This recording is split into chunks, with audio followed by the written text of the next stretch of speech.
छात्रों, हमने पिछले वीडियो में आपका पहला चैप्टर जाने थे संस्कृत का। आज संस्कृत का ये प्यूसम का द्वितीय भाग का हम चैप्टर 2 जान रहे हैं, जिसका नाम है पाटलिपुत्र वैभवम। इसमें पाटलिपुत्र के वैभव की चर्चा की गई है। पहले चैप्टर में जितना मजा आया था, जितना आप समझे थे ताकि एग्जाम में क्वेश्चन को आप फार कर रख दें, तो आज उससे भी ज़्यादा मजा आने वाला है, क्योंकि ये आप पटना के बारे में, अपने बिहार के बारे में जानिएगा। ठीक है, तो चलिए शुरू करते हैं। अगर आपको टॉपर बनना है तो आप हमारे साथ जरूर जुड़िए, क्योंकि आपको यूनिक बात बताएंगे, ठगेंगे नहीं औरों की तरह। ठीक है, ध्यान दीजिए। देखिए, आपका चैप्टर शुरू होता है, लाइन बाय लाइन आपका अर्थ समझाया जाएगा। इसके बाद इसी वीडियो में आपको प्रश्न उत्तर भी मिलेगा। ठीक है, सब्सक्राइब कीजिए, टेलीग्राम से जुड़िए पीडीएफ लेने के लिए। देखिए, पाटलिपुत्र वैभव मतलब पाटलिपुत्र की वैभव की यहाँ चर्चा की गई है। देखिए, बिहार राज्यस्य राजधानी नगरम पाटलिपुत्रम सर्वेषु कालेषु महत्वधारयत। अब इसका मतलब क्या हुआ कि बिहार राज्य की राजधानी पाटलिपुत्र सदैव महत्वपूर्ण रही है, हमेशा महत्वपूर्ण रही है। ठीक है, अस्य इतिहासा स अर्ध सहस्र द्विवर्ष परिमितः वर्ते। अस्य इतिहासा स अर्ध सहस्र द्विवर्ष परिमितः वर्तते। मतलब इसका इतिहास करीब 2500 साल पुराना है। पटना का इतिहास 2500 साल पुराना है। उसको हम 2500 साल भी बोल सकते हैं। अरे 2500, 2500 साल पुराना है। अब देखिए, ध्यान दीजिए, अत्र धार्मिक क्षेत्रम, राजनीति क्षेत्रम, उद्योग क्षेत्रम च विशेषण ध्यान आकर्षकम। अब इसका मतलब क्या हुआ कि अत्र मतलब यहाँ धार्मिक क्षेत्र, राजनीतिक और औद्योगिक क्षेत्र विशेष रूप से उल्लेखनीय है। पटना में धार्मिक क्षेत्र, उसके बाद आपका है राजनीतिक क्षेत्र। आपको पता है पटना में ही सारा चीज़ अवस्थित है, राजधानी है। औद्योगिक क्षेत्र भी है, सारा चीज़ पटना में ही उल्लेखनीय है। वैदेशिकाः यात्रिणः मेगास्थनीज फयान वैनसंग इति संग प्रभृतयः पाटलिपुत्रस्य वर्णनं स्वस्मरण ग्रंथेषु चक्रुः। अब मतलब इसका ये होगा कि मेगास्थनीज, फयान, वैनसोंग और एतसिंग जैसे विदेशी यात्रियों ने अपने संस्मरणों में पाटलिपुत्र का वर्णन किया। उनका जो ग्रंथ था, जो किताबें थी, उसमें पटना का इन्होंने वर्णन किया। जब विदेशी यात्री हैं, आप 9th क्लास के हिंदी में आप पढ़े होंगे, आपको पढ़ाए होंगे हम। ठीक है, पाठे अस्मिन् पाटलिपुत्र वैभवस्य सामान्य परिचयो वर्तते। अब यहाँ पर देख लीजिए क्या बोला जाता है कि इस पाठ में पाटलिपुत्र की महिमा का सामान्य परिचय है, नॉर्मल परिचय है, नॉर्मल इंट्रोडक्शन है। देखिए, अब शुरू होता है पटने के बारे में। प्राचीन भारतीय नगरेषु अन्यतमं पाटलिपुत्रम गंगा नदः निवसन्तम अद्भुतम महानगरम अभवत्। अब मतलब समझिए कि प्राचीन भारतीय शहरों में से, पुराने भारत के शहर जो भी थे, पुराने शहर में से एक पाटलिपुत्र, जो गंगा नदी के किनारे बसा हुआ है, एक अद्भुत महान शहर बन गया। गंगा नदी के किनारे बसा हुआ पटना जो पुराना शहर है, आज महानगर बन गया। ठीक है, जो महानगर बन गया। तस्य विषय दामोदर गुप्तः कवि सो अस्य कुटनीम ताख्य काव्यम लिखतवान अस्ति।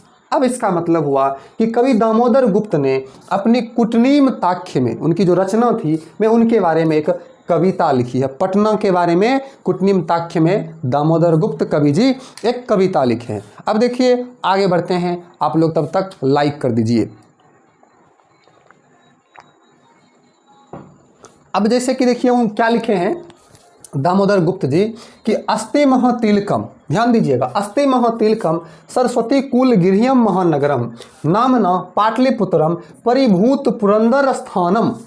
मतलब कि पृथ्वी पर पाटलिपुत्र नामक नगर, पृथ्वी पर जो ये पटना नाम का नगर है, पाटलिपुत्र नाम का नगर, शिक्षा और वैभव की दृष्टि से अति गौरवशाली इंद्रलोक के समान है। मतलब धरती का ये जो पटना नगर है, पाटलिपुत्र नगर, वैभवशाली, शिक्षा और वैभव की दृष्टि से बहुत गौरवशाली इंद्रलोक, जहाँ पर इंद्र भगवान रहते हैं, इंद्रलोक के जैसा है। ठीक है, इतिहासे सूर्यते यत गंगायस तीरे बुध काले पाटलिग्राम स्थित आसित। अब समझिए क्या बात बोला है।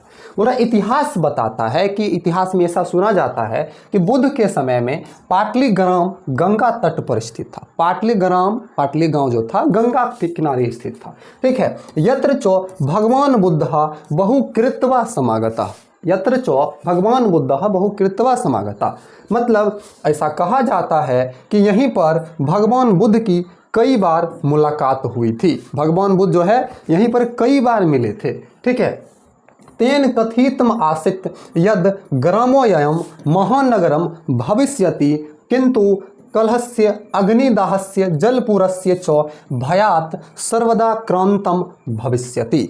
अब इसका मतलब हुआ कि उन्होंने उससे कहा, कौन? भगवान बुद्ध, कि यह गांव एक महान शहर बनेगा। अब भगवान बुद्ध भविष्यवाणी किए थे कि जो पाटलीग्राम है एक दिन महानगर बन जाएगा, लेकिन वो और चेताए भी थे कि हमेशा संघर्ष, आग और बाढ़ से पीड़ित रहेगा। ये गांव जो है महानगर तो बनेगा, लेकिन हमेशा यह आग से, बाढ़ से, संघर्ष से पीड़ित रहेगा, कष्ट होगा। कालांतरेण पाटलीग्रामः एव पाटलिपुत्रम इति कथिता। अब क्या बोला जा रहा है कि बाद में पाटलीग्राम को पाटलिपुत्र के नाम से जाना जाने लगा। बाद में वही पाटलीग्राम पाटलिपुत्र बन गया। आज ही अभी आप जाइएगा, पाटलिपुत्र जंक्शन भी है। चंद्रगुप्त मौर्यस्य काले अस्य नगरस्य शोभा रक्षा व्यवस्था च अति उत्कृष्टा आसीदित।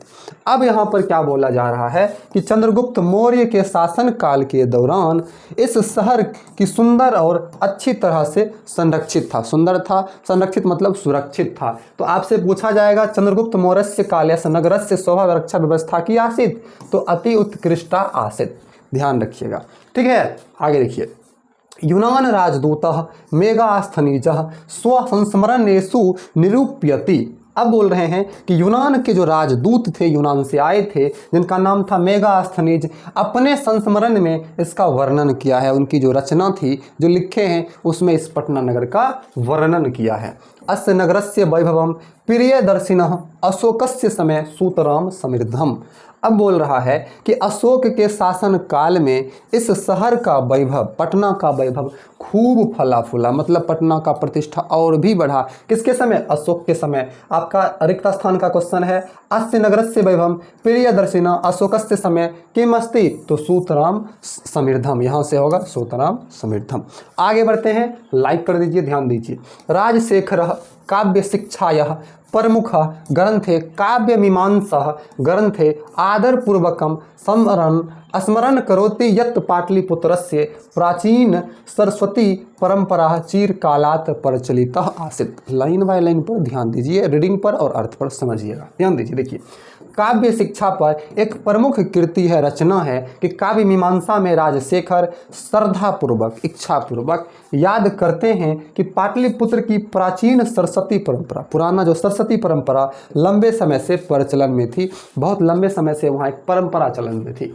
अब देखिए क्या है, अत्र अपर्व वर्ष वही पाणिनि पिंगल वही व्यांगी वर रुचि पतंजलि इह परीक्षिता ख्यातिम उप जगमु। अब यहाँ पर इसका मतलब हुआ, यहाँ बरसात के मौसम में, कौन से मौसम में? मानसून, बरसात के मौसम में, यहाँ गुलाबी हाथों में, यहाँ जंगल में पतंजलि ने यहाँ अपने उत्कृष्ट स्वाद का परीक्षण किया। पतंजलि अपने उत्कृष्ट स्वाद का प्रशिक्षण किया और प्रसिद्धि प्राप्त की। यहीं पटना में ही पतंजलि जो हैं क्या किए?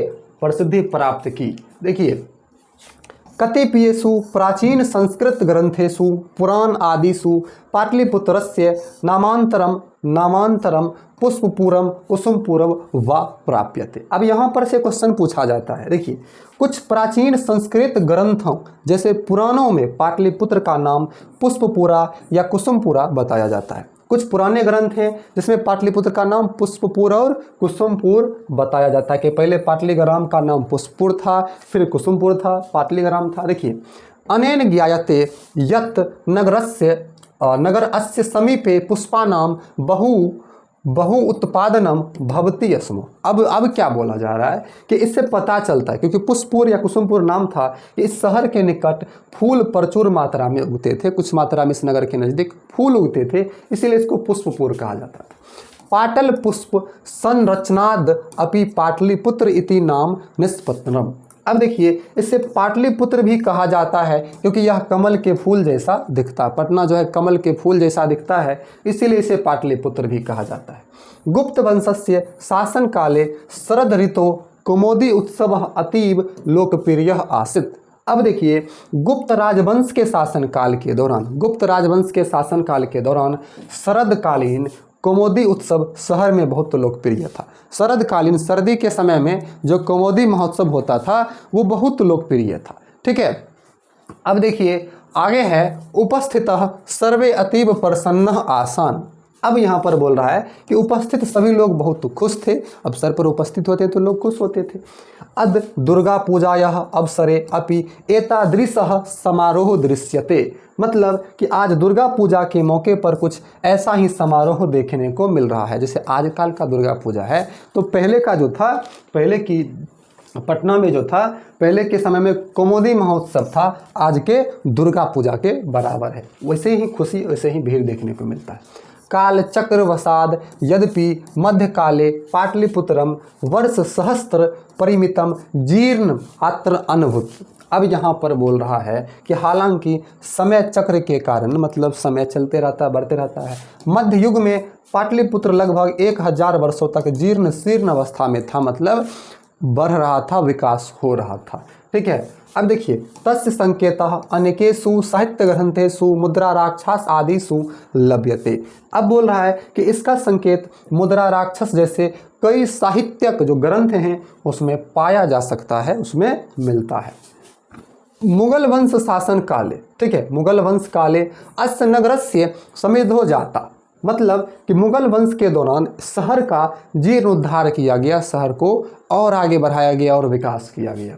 ठीक है, आंग्ल शासन काले चौ पाटलिपुत्रस्य सुतराम विकासो जाता। मतलब ब्रिटिश शासन के दौरान पाटलिपुत्र का और अधिक विकास हुआ, अंग्रेज के शासन में भी पटना का विकास हुआ। ठीक है, ध्यान दीजिए। मध्य युगे एतत् नगरम पटना इति नामना प्रसिद्धम अभवत्। मतलब कि मध्य युग में यह शहर पटना के नाम से जाना जाने लगा। अब पटना के नाम से मध्य युग में यह नगर प्रसिद्ध हुआ। अयम शब्दा नगर शब्दात निष्पन्न, यह शब्द शहर शब्द से बना है। ठीक है, शहर शब्द से बना है। नगर रक्षिका देवी अदापि पाटन देवी इति पूज्यते। अब मतलब ये हुआ कि शहर की रक्षा करने वाली देवी, जो शहर की रक्षा करती थी, को आज भी पाटन देवी के रूप में पूजा जाता है। पाटन देवी नाम से उनकी पूजा की जाती है। संप्रति पाटलिपुत्रम अति विशालम वर्तते बिहारस्य राजधानी च अस्ति। अब देखिए बोला जा रहा है कि आज पाटलिपुत्र बहुत बड़ा और बिहार की राजधानी है। पाटलिपुत्र क्या है, बहुत बड़ा भी है और बिहार की राजधानी भी है। अनुदिनम नगरस्य विस्तारम भवति, शहर का हर दिन विस्तार हो रहा है। अभी तो पटना में मेट्रो भी बन रहा है तो बहुत विस्तार हो रहा है। अस्य उत्तर श्याम दिशि गंगा नदी प्रवाहति, गंगा इसके उत्तरी भाग में बहती है। पटना के किस दिशा में गंगा बहती है, तो उत्तरी दिशा में। ठीक है, तस्य ऊपरी गांधी सेतु नाम एशिया महादेशस्य दीर्घतमः सेतु किंच रेलयान सेतु अपि निर्माणो वर्तते। अब बोल रहा है कि एशिया का सबसे लंबा पुल, एशिया का सबसे लंबा पुल गांधी ब्रिज, गांधी सेतु का भी निर्माण अधीन है, जिस पर जो है रेलयान, मतलब रेल यात्रा होता है, रेलें चलती है। ठीक है, नगरे अस्मिन् उत्कृष्टः संग्रहालयः उच्च न्यायालयः सचिवालयः गोलगिरियम तारामंडलम जैविक उद्यानम मौर्यकालिकः अवशेषः महावीर मंदिरम इत्यादि दर्शनीय सन्ति। आप पटना नहीं गए हैं तो ध्यान दीजिए, इस शहर में एक उत्कृष्ट संग्रहालय, उच्च न्यायालय हाईकोर्ट जिसको कहते हैं, सचिवालय, गोलघर, तारामंडल, जैविक पार्क, मौर्य अवशेष और महावीर मंदिर स्थित है। तो पटना में देखने के बहुत सारी चीज़ उपलब्ध हैं, आप जा कर के देख सकते हैं। प्राचीन पटना नगरे सिख संप्रदायस्य पूजनीय स्थलम दशम गुरु गोविंद सिंहस्य जन्मस्थानम गुरुद्वारे इति नामना प्रसिद्धम वर्तते। प्राचीन पटना का सिख धार्मिक स्थल, सिखों का जो धार्मिक स्थल होते हैं जिसका नाम है गुरुद्वारा के रूप में जाना जाता है, जो 10वें गुरु गोविंद सिंह का जन्म स्थान है। सिख के जो 10वें गुरु है जिसका नाम है गुरु गोविंद सिंह, उन्हीं का जन्म स्थान पटना है। ठीक है, तत्र देशस्य तीर्थयात्रानि दर्शनम आयंती। अब बोल रहा है देश भर से तीर्थयात्री वहाँ तीर्थ यात्रा के लिए आते हैं, अपने भारत देश से, अलग अलग देश से भी आते हैं। एवं पाटलिपुत्रम प्राचीन कालात अद अवधि विभिन्नेषु क्षेत्रेषु वैभवम धारयति सर्वम च संकलित रूपेण संग्रहालय दर्शनीयम इति। मतलब इस प्रकार पाटलिपुत्र ने प्राचीन काल से ही, पुराने समय से ही विभिन्न क्षेत्रों में अपना गौरव बरकरार रखा है, प्रतिष्ठा बरकरार रखा है। संग्रहालय में सब कुछ संकलित रूप में देखा जा सकता है, और संग्रहालय जो है जहाँ पर चीज़ों को रखा जाता है, पुरानी चीज़ों को इकट्ठा करके, ताकि आने वाला हमारा फ्यूचर जनरेशन देखे, उसको रखा गया है। ठीक है। पर्यटन मानचित्रे नगर मंदम महत्वपूर्ण। अब देखिए पर्यटन की दृष्टि से यह नगर बहुत महत्वपूर्ण है। पर्यटन मतलब घूमने। अब देखिए कुछ प्रश्न उत्तर है, ध्यान दीजिएगा, प्रश्न उत्तर करते हैं। वीडियो को आप लोग लाइक कर दीजिए और ध्यान दीजिए, ये पूछा जाता है।